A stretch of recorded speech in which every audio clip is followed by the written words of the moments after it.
আসসালামু আলাইকুম। ইসমত মিলি স্বাগত জানাচ্ছি এনটিভির দুপুরের খবরে।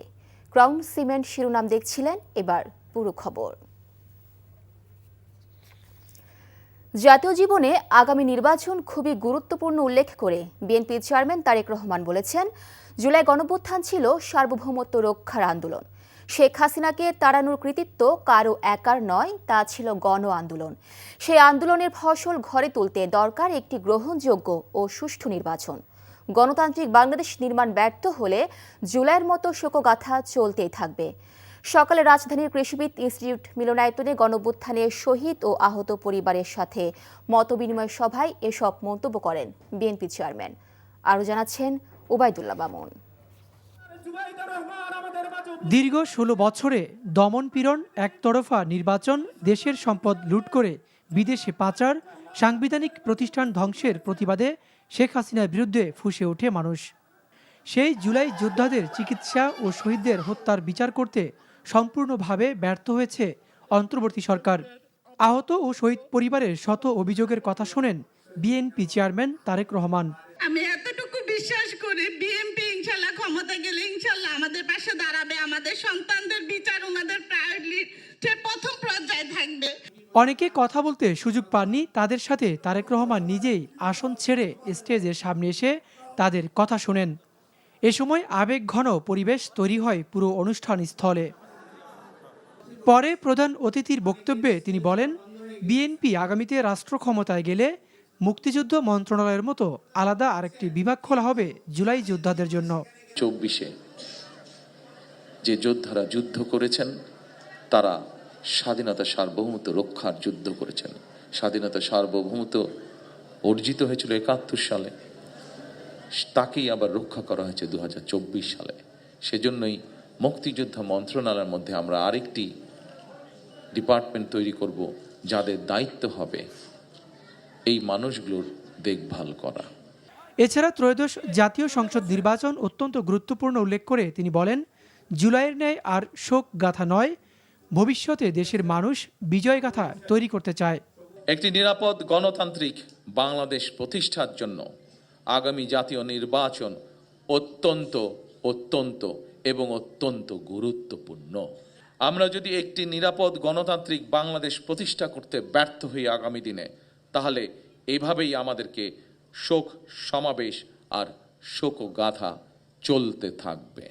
আর শোকগাথা বা শোক সমাবেশ নয়, বরং আসুন গণতান্ত্রিক আমি মানুষ আগামীর বাংলাদেশে গণতন্ত্রের বিজয় গাথা রচনা করবে ইনশাল্লাহ।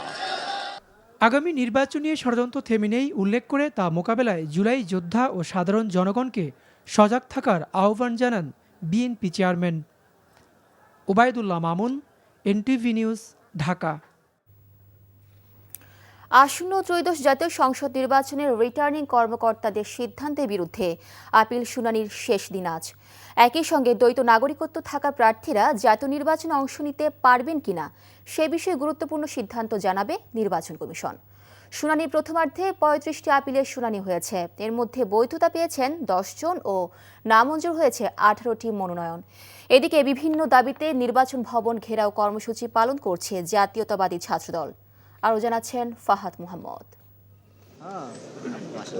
তফসিল অনুযায়ী নির্বাচন কমিশনে আপিল শুনানির আজই শেষ দিন। সকাল থেকে আগারগাঁওয়ের নির্বাচন ভবনে ভিড় করেন প্রার্থীরা।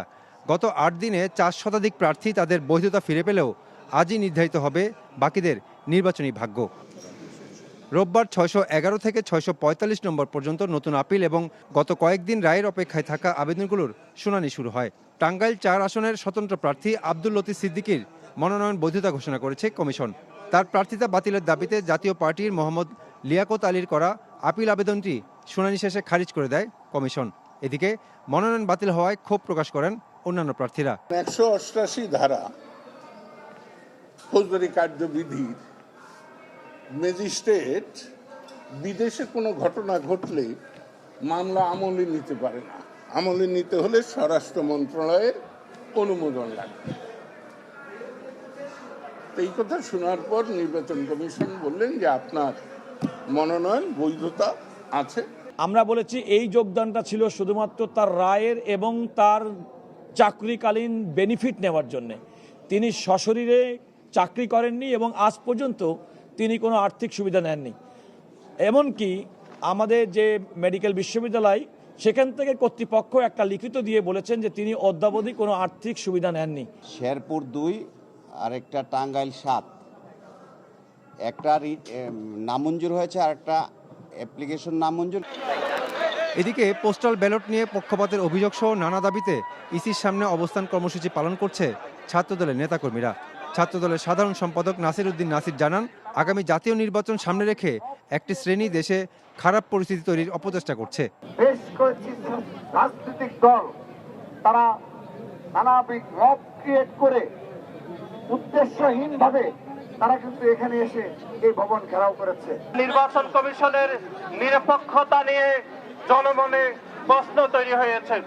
সুতরাং আমাদের আজকের এই অবস্থান কর্মসূচির প্রথম দফাটি হচ্ছে পোস্টাল ব্যালট নিয়ে যে বিতর্ক তৈরি হয়েছে, অনতিবিলম্বে নির্বাচন কমিশনের সেটি সমাধান করা উচিত বলে আমরা মনে করি। এদিকে বিকেলে প্রধান নির্বাচন কমিশনার AMM নাসির উদ্দিনের সঙ্গে বৈঠক করবেন বিএনপির মহাসচিব মির্জা ফখরুল ইসলাম আলমগীর। Fahad Mohammad, NTV news, Dhaka. বস্ত্র খাতকে শক্তিশালী করার উদ্যোগে 10 থেকে 30 কাউন্ট তোলার সুতা আমদানির ক্ষেত্রে বন্ডেড সুবিধা বাতিলের সিদ্ধান্ত নিয়েছে সরকার। এই পদক্ষেপের মূল উদ্দেশ্য স্থানীয় সুতা উৎপাদকদের রক্ষা করা এবং বস্ত্র খাতে মূল্য সংযোজন বাড়ানো। বাণিজ্য মন্ত্রণালয়ের এক চিঠিতে জাতীয় রাজস্ব বোর্ডকে ব্যবস্থা কার্যকর করার নির্দেশ দেওয়া হয়েছে। কাস্টমস কর্তৃপক্ষকেও বলা হয়েছে, আমদানি বিলের এন্ট্রিতে তোলার কাউন্ট স্পষ্টভাবে উল্লেখ করতে হবে। দেশের রপ্তানি আয়ের প্রায় 84% আসে বস্ত্র ও পোশাক খাত থেকে, যার মধ্যে নিট পোশাকের অংশই প্রায় 55%। এই ছিল দুপুরের খবরে। এই খবরের ভিডিও সহ আপডেট জানতে ভিজিট করুন NTV অনলাইন www.ntvbd.com। এছাড়াও NTVর জনপ্রিয় সব অনুষ্ঠান ও খবরের আপডেট জানতে ভিজিট করুন আমাদের ইউটিউব ও ভেরিফাইড ফেসবুক পেজে। 5টায় দেশের খবর দেখার আমন্ত্রণ রইল। ধন্যবাদ সবাইকে।